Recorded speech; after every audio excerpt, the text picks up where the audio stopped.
We are on our way to visit Mrs. Bob's family in the northern province of Liaoning. We're at the train station. It's pretty crowded. We are on the train.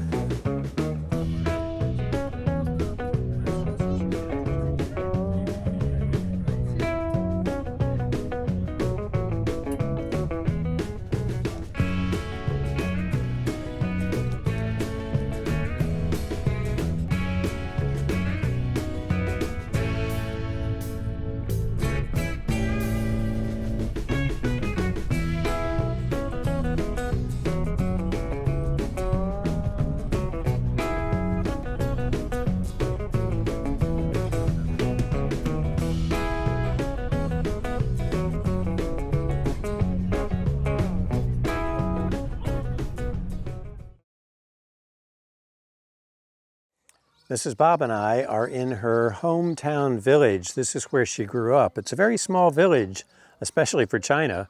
Only 200 or 300 people live here, and we're walking on our way now through the village.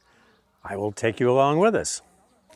As we walk through, we'll see the various houses that are in the village. And everybody has a vegetable garden.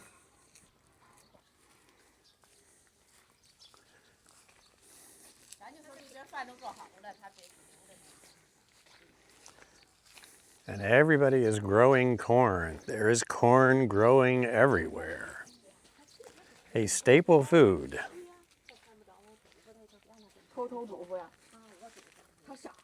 It has been raining a lot, so as you can see, the road is flooded.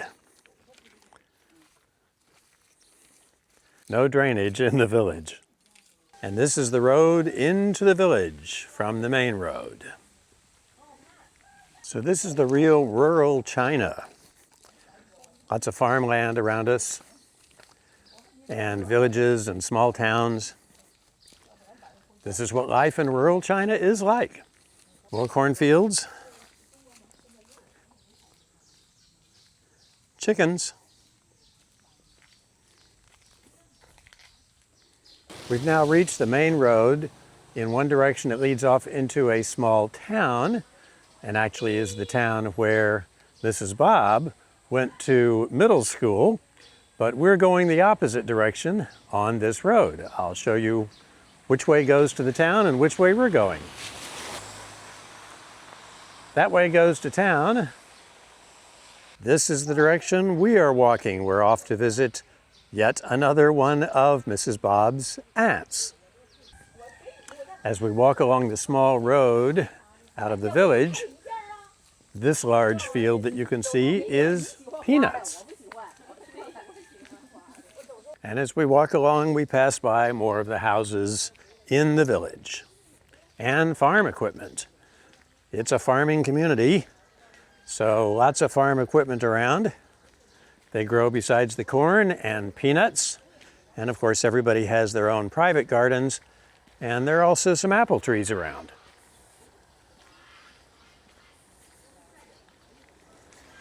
These are typical houses for a small village.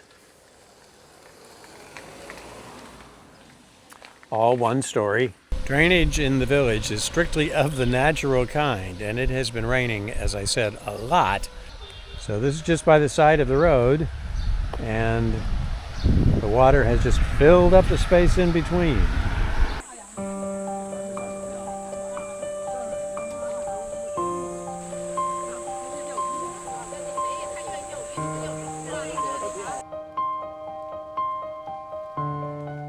We have come to the Great Wall of China, and it is a very beautiful area. You can see a little bit of the Great Wall behind me. Up on the top of that hill, you can see two towers. That's part of the Great Wall. And on the mountaintop over there, you can see the wall continues. And you can imagine walking from that hill to the hill that we saw just before. It's quite a lot of work to move from one tower to the next tower. We have come to a different section of the Great Wall, and here we're going to be able to walk up onto it. This is the Great Wall. Very, very old.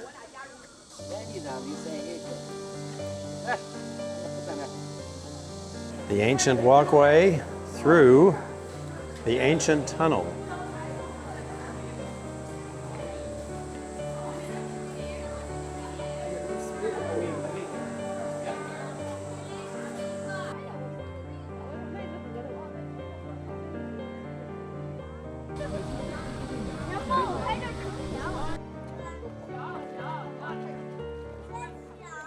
Now we are climbing up to the wall itself, and it's pretty steep. Imagine ancient times being a guard on this wall and having to walk along steep paths like this all the time. They must have been in very good shape.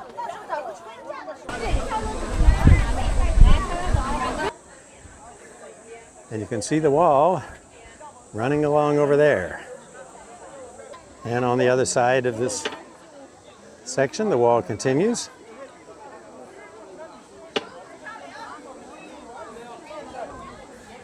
And looking across to the next guardhouse along the wall. I've come around to the front of the large building that I showed you a second ago. This is actually the entrance.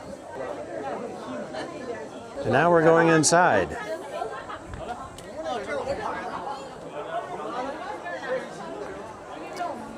And we step over this.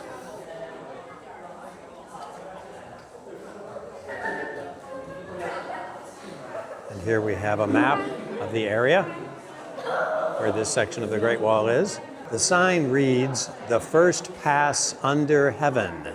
That's the name of this location. Ancient uniforms. We are walking on the Great Wall.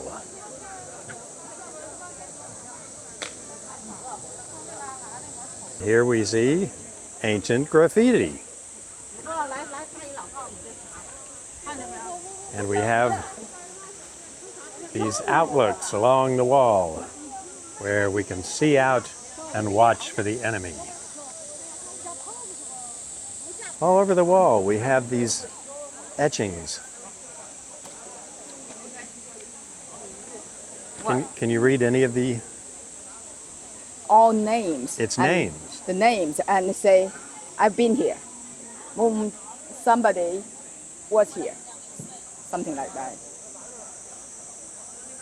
Looking back along the wall section that we have walked, of course the wall stretches for thousands of miles, but this is how you get an idea of just how it runs.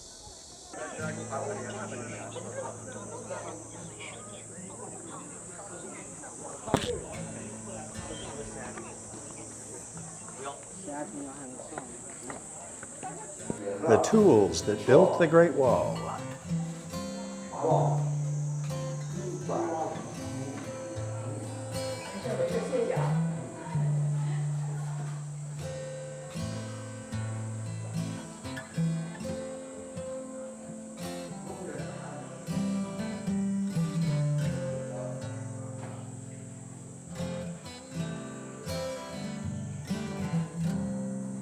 And we have a couple of ancient weapons, a cannon and a great big spear. At the end of this section of the Great Wall, we have three statues, and the one in the middle is Shuda, who built this section of the Great Wall. And the ages of these people were a long time ago. They were all born in the early 1330s, and Shuda lived until 1385. Overlooking from the wall, we can see a pretty old village.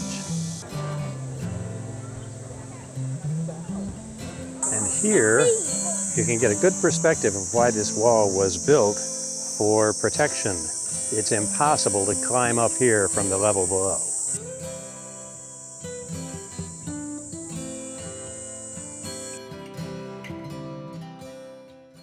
One of the things about coming to rural China is eating interesting foods.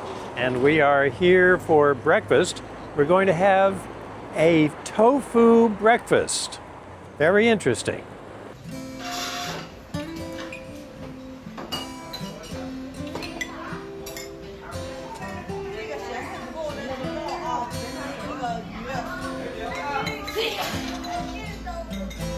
We are having a whole lamb, and this is the lamb being cooked, roasted. Very interesting process. And now we're going to have that for lunch. You don't see that every day in the United States.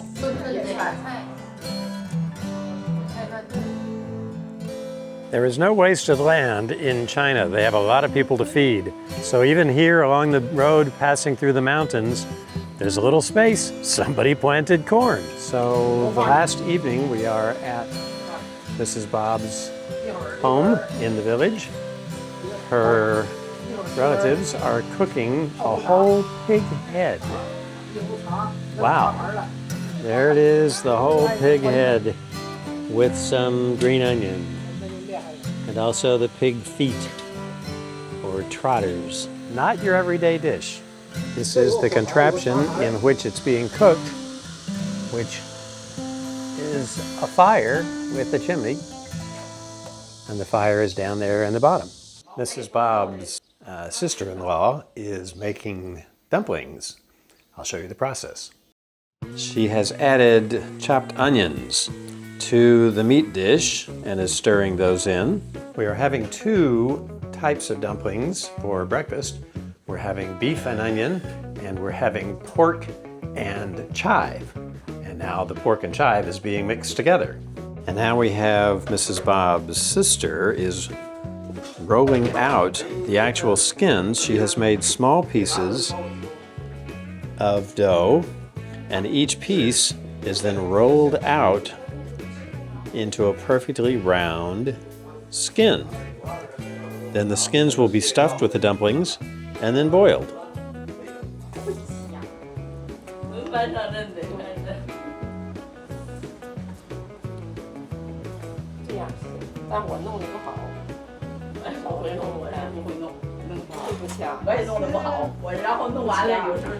Here we have Mrs. Bob demonstrating making a dumpling with the filling in the skin and the way she folds it.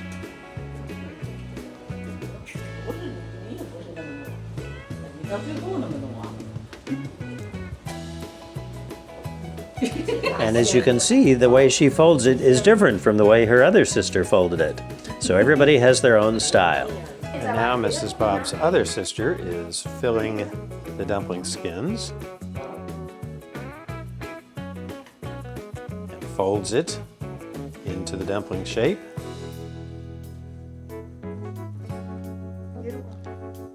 And then it goes on to the mat waiting to be boiled. Now Mrs. Bob's sister-in-law is going to make a dumpling, and we'll see her style.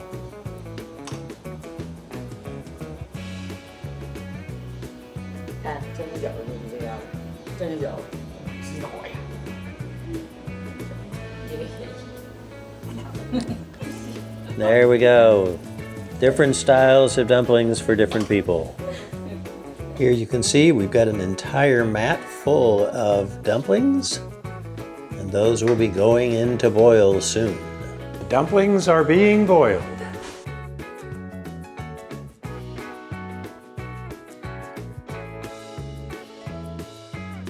This is Mrs. Bob's brother's house, which is one of the nicest houses in the village. And right alongside it, we have the garden. Over here, growing cucumbers, and a bunch have been picked for breakfast this morning, and corn, and there's a bigger cornfield in the back. And in this section of the garden, you can see that there's more green onion being grown, and chive. And that chive is going into the dumplings that we're having for breakfast.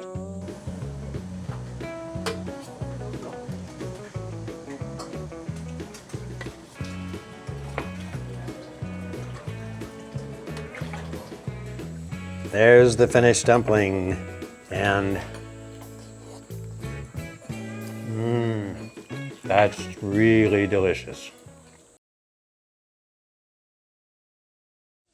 We have come to Tangshan, which is the site of a huge earthquake in 1976, in which 243,000 people were killed and another 100-some thousand were seriously injured. And this is now the memorial site for that earthquake. And I'm going to show you around. There's some pretty amazing things, starting with the relic of the factory, which was the epicenter of the earthquake. This is the site of a large factory that was the epicenter, as I said, of the earthquake. And as you can see, just pieces of it are left. The damage from the earthquake was extensive, basically took down this entire factory.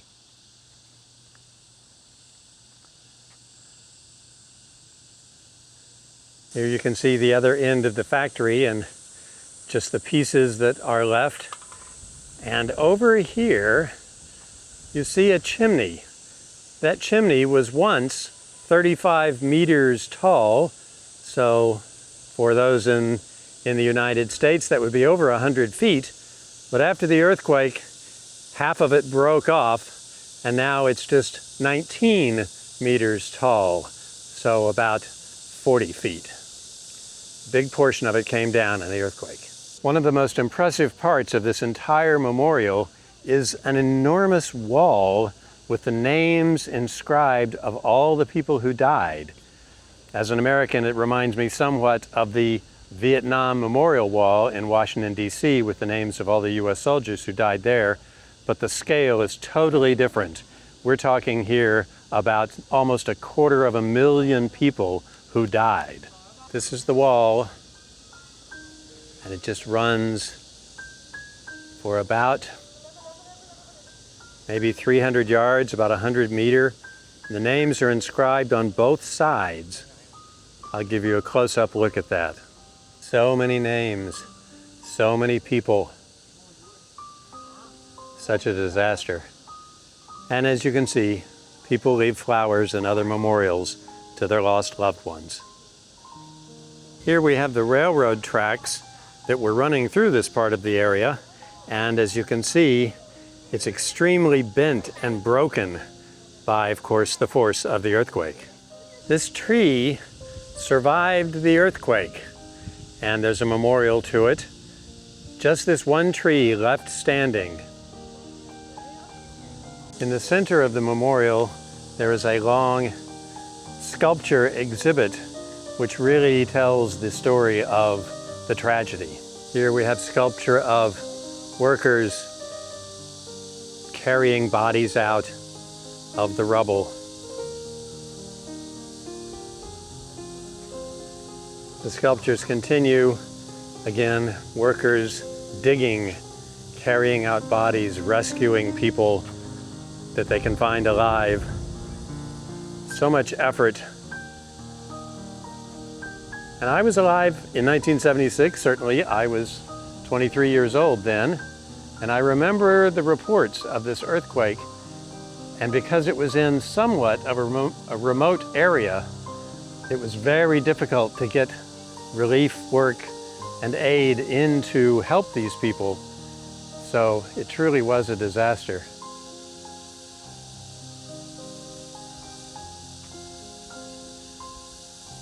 And here you can see a sculpture of people trapped by the rubble, struggling to get out. And on the other side, we have very sad sculptures, sculptures of people who were killed, people who were not rescued, along with people who were rescued but found their loved ones who were not.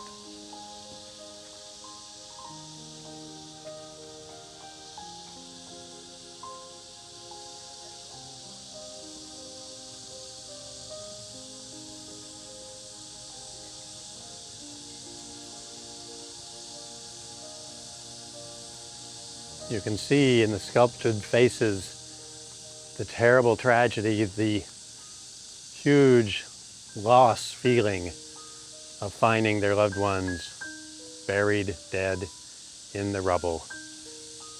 Total despair.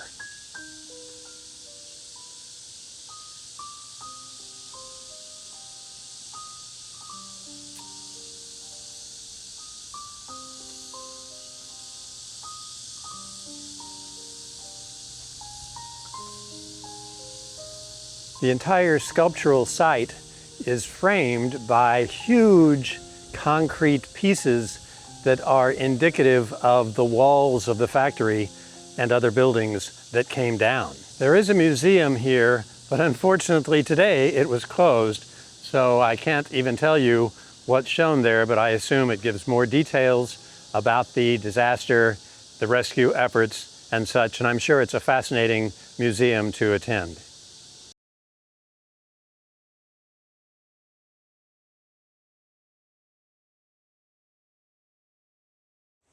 We have come to a temple that is maybe half an hour drive from Mrs. Bob's hometown village, and it's a really big temple.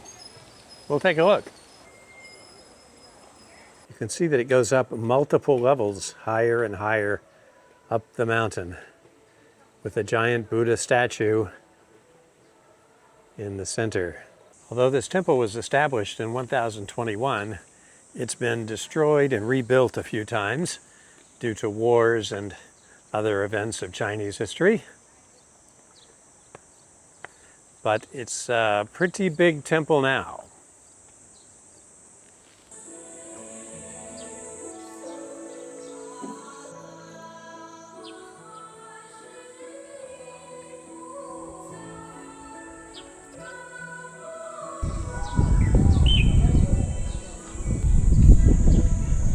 At this pavilion at the top, the ceiling is lined with lanterns, and the lanterns lead the eye and the body to the place of worship. The Hall of Guanyin, praying to Guanyin, famous Chinese Buddha figure. And perhaps we've saved the most elaborate room for last. In this room, there are hundreds of carved Buddha figures. The Buddhas fill the walls, surrounding the giant Buddha in the center, and filling the walls, standing on the columns, everywhere. And continuing our tour of rural China, we have come to a huge reservoir that is created by a dam and makes a really big lake. So here you can see the dam that has been built. Normally you can walk across, but it's closed right now. And then the lake. The size of the lake that was created by damming the river is really quite something. As you come around the corner side, you can get a much better perspective on how big this lake really is. It stretches all around these mountains, and there seem to be inlets going off to various directions. I don't know how far those go. One or two boats in the lake. I don't think that the lake is permitted to have recreational boating, but there seem to be maybe a couple of fishermen on the lake. It's quite impressive, surrounded by all the mountains, very beautiful. You have heard of the Leaning Tower of Pisa. Well, this is the Leaning Tower of Qianwei. We're in the small town of Qianwei, and it's not as tall as the tower in Pisa, but it's definitely leaning. The question is, why doesn't it fall down? This tower has been here since 384 AD, and here's some pictures. The top picture there is how it was found many years ago and was almost falling down. And the next picture to the right shows how they first put in a giant stone to try and prop it up, but eventually that wasn't working, and so they built another concrete stone underneath to hold it up. And you can see there were Buddha statues in the little niches, but it was still tipping over, and so what they finally did is they built the brick base around it, and now the Buddha statues, for some reason, have been removed. I'm told that just 2 years ago, they were still there, but now they are gone. So here again is the tower, and you can see the brick base foundation that they've built to hold it in place. A little known tourist attraction in northern China.